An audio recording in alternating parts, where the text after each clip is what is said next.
Fascinating. Good morning, Tony Jefferies. Jefferies. Oh, Jefferies, sorry. It's okay. It's okay. Good morning, Sonia. Never cross a Liverpudlian. Oh, How are you, Tony? I'm good. I'm good. Good morning, Sonia. Good morning, Sean. How are you, mate? I'm good. I'm good. Wore me down a little bit listening to that previous one. Oh, but yeah. Everybody's got their own theories. Don't worry about that. Let's move on to what you're here to join us about. Tony, the Bitcoin guy from Liverpool, right? You're a Bitcoin supporter. Why are you? Well, it leads me back into where you've just left off, really. The catalyst for the whole thing was the lockdown. My brother, John, while all the nurses, I'm not knocking the NHS here because I know there's lots of great people who work for the NHS. But the system. Yeah. My brother during the lockdown he was ill and sorry to hear that. Wasted a week for an ambulance. He was told to lock down while they were all dancing and doing their choreography, you know, on the internet. So he was told to close the window, lock himself down. Took a week to get him to hospital. We eventually got him to hospital during the lockdown. He said he didn't have the disease that you've just been talking about. It was the strongest on the ward. However, they decided to induce him into a coma, put him on a ventilator, and then induce a do not resuscitate policy. So I lost my brother John on the 5th of May 2020 at Aintree Hospital. And that was basically the catalyst for me to kind of think something's not right. I've lost my brother. We still haven't even got his property back. How did that lead you into exploring Bitcoin? Well, I've always been into Bitcoin. And I've studied it for years. And I'd had a little bit like Sean Lennon. I don't know if you're aware of it, but my story's a little bit the same as Sean Lennon. I dabbled in Bitcoin about 10 years ago, but there was no wallets then. There was no wallets, there was no seed phrases or anything like that. And most of it I gave away and I lost, but I've got no regrets about that. It means nothing because it's still very early days for Bitcoin. But like I say, that was the catalyst. Like when my brother died, to really mistrust the system. And we're living in insanity. We're living in a tyranny. Yes. We're actually living in a tyranny. And basically, I see Bitcoin as basically a resistance from the tyranny. And it basically, it gives me purpose. It gives me purpose to help me through my grief. And it gives me gratitude for being alive. So Bitcoin, it actually gives me purpose. It's different things to different people, of course. And does that come down to because it gives you individual power? Well, yeah, because I believe that's what it's all about. It's all about freedom and personal sovereignty. Bitcoin, as you are probably aware, Sean, is it's a fixed supply digital asset, which is scarce. Scarce. Now, explain that. Explain fixed supply digital asset, because there'll be people watching saying, what does that mean? I know. I was just getting a good one, yeah. Right. Let's just start from the beginning. Let's say we've got £1. Yeah. Now, £1 is divisible into 100 fractions. Yeah. Pennies. And also, that pound is increasing all the time as the banks and the banks and the governments collude with their quantitative easing, in other words, money print. Yeah. So the pound, for people that don't understand Bitcoin, I need to start with money, with normal currency. £1 is divisible into 100 fractions. Yeah. A Bitcoin is divisible into 100 million fractions, called satoshis. So we've got £1, 100 fractions. A Bitcoin divisible into 100 million fractions. Now the Bitcoin, there can never be any more Bitcoin. It's mathematically been programmed that there'll never be more than 21 million Bitcoins. There can never be more. No one can print Bitcoin. Very good. Yeah. No one can print any more Bitcoin. But money is getting printed all the time. Right. Now I'd just like to use a loaf of bread analogy. If you think about inflation, because what inflation is the excessive printing of money. Yeah. Now, with the likes of a loaf of bread in 5 years' time, in pound or dollar terms, a loaf of bread's going to be more expensive because of inflation. In Bitcoin terms, a loaf of bread is actually going to be cheaper. How does that work though? Because here's the thing, right? So let me just bring it into the practical realm, because so this is digital. It's still a digital form of currency though, isn't it? So how, if a loaf of bread, for example, is £2.20, right? Why is it going to be cheaper if I purchase it via Bitcoin? Because surely it's still coming from the same retailer. I'm talking about 5 years' time down the road.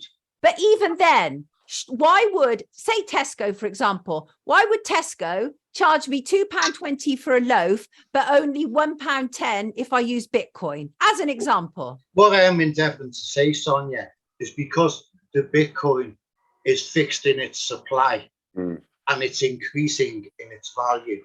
Oh, I see. Yeah, Got and then you. they do the thing called the halving. Is it every 4 years? Every 4 years there's a halving.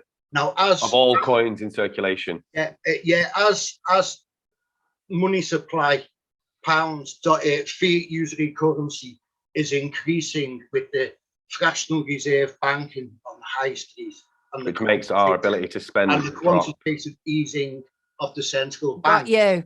Yeah, the supply of Bitcoin is reducing, hence the value as demand increases it will go up.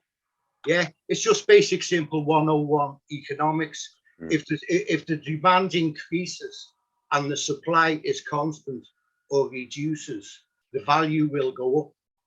Yeah. Does that make sense? Yeah, it absolutely makes sense. I like to break these things down because Bitcoin is not something that I've explored myself. It is something that I intend to. But my concern is it's still another digital currency. So surely if they cut the net, you're done. Well, it's decentralized, you see. This is the thing. Bitcoin is decentralized. The banking system is centralized. And what will happen in the future, there's going to be a choice between centralization, CBDC, central bank digital currency, or a decentralized Bitcoin. And it's just going to be down to individual choice. Yeah. So if I want to send you money, I actually believe, Sean, that they'll both go parallel. Same, I do. They're going to have to. But so say if I wanted to send you money, Sonia, in Bitcoin, Tony would oversee that transaction rather than NatWest. Tony's computer would oversee it, kind of. So it'd be just be between us three. What I actually encourage people to do, Sonia, is I am not a financial advisor. It's not financial advice. I am an enthusiast, and it's basically because I'm in love with freedom and in the idea and the idea of personal sovereignty. But what I've actually been doing, and people are asking me to do it all the time, is to show them. So I'm not a personal advisor, but I've got the right to share my experience with people. And what I actually do is I teach people to download a Bitcoin wallet. Yeah. Then I will send them £10 worth of Bitcoin. But before I send them £10 worth of Bitcoin, we need to talk a little bit about Bitcoin security. There's what's known as a 12-word seed phrase. When you download your digital wallet, anyone can download a digital wallet today. It's so simple. You download through Play Store a Bitcoin app, say Exodus or CoinFlow, free Bitcoin wallet. Then what you've got, the main thing This is the main thing that people have to grasp. When they get their free digital wallet, is they will be given a random 12-word seed phrase. Yeah. Now, what I advise people to do is to write down that 12-word seed phrase. Yeah. So step one, they've downloaded the wallet. Step two, they've written down the seed phrase. Now, the step three is I'll send them £10 worth of Bitcoin. Yeah. Then I'll tell them to delete the wallet as though they've lost their phone. Yeah. And then I'll tell them recover the wallet using the 12-word seed phrase. Yeah. Why? Why do you do that? Because it's teaching them security. I'm basically saying to the person, pretend that £10 is £10,000.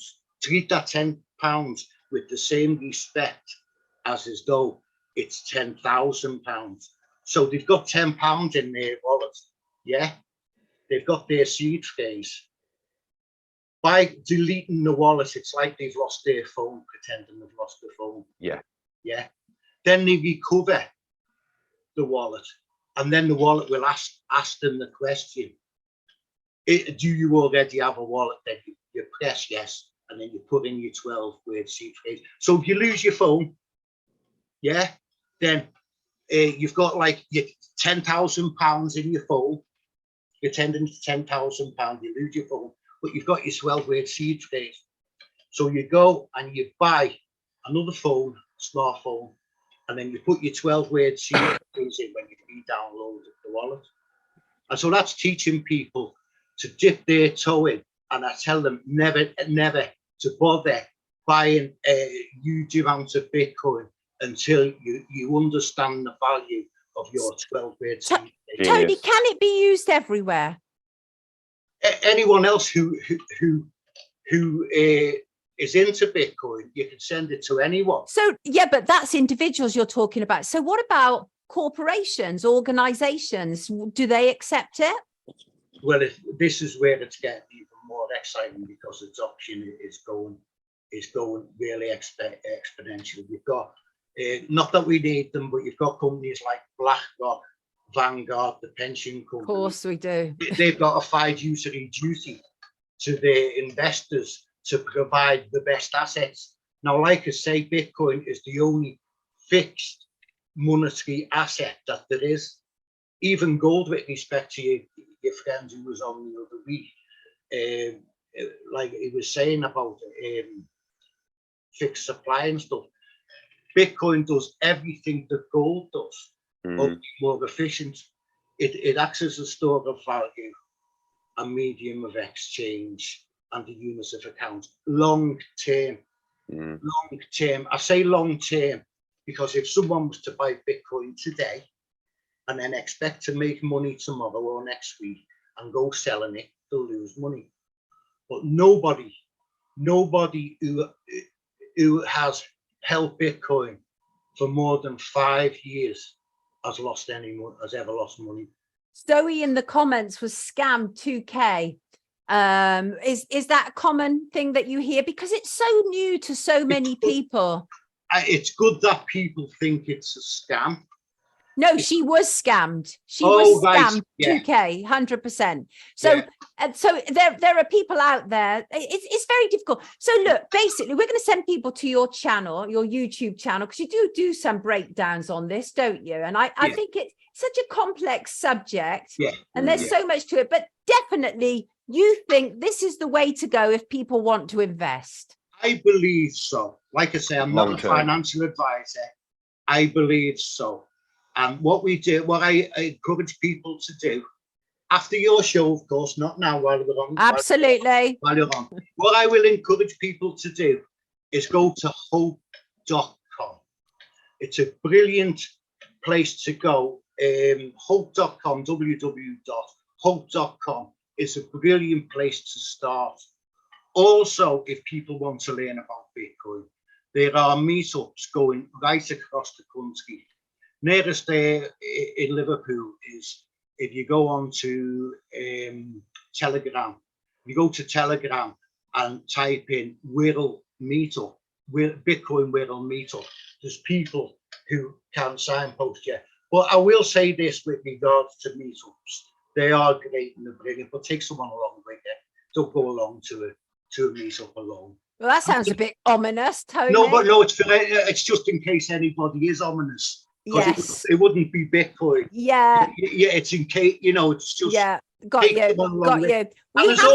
We have to let you go, unfortunately, but thank you for joining us this morning, and we really do appreciate that. We're always interested in people who are passionate about a topic, and Tony had displayed to me that he was clearly passionate about it, so thank you. I'm always around to help. Thank you. Take care. God bless. You take care. God bless you too. Tony, the Bitcoin guy from Liverpool. God bless you, darling. Thank you. Goodbye. Take care. Cheers, Tony. Bye. Thank you.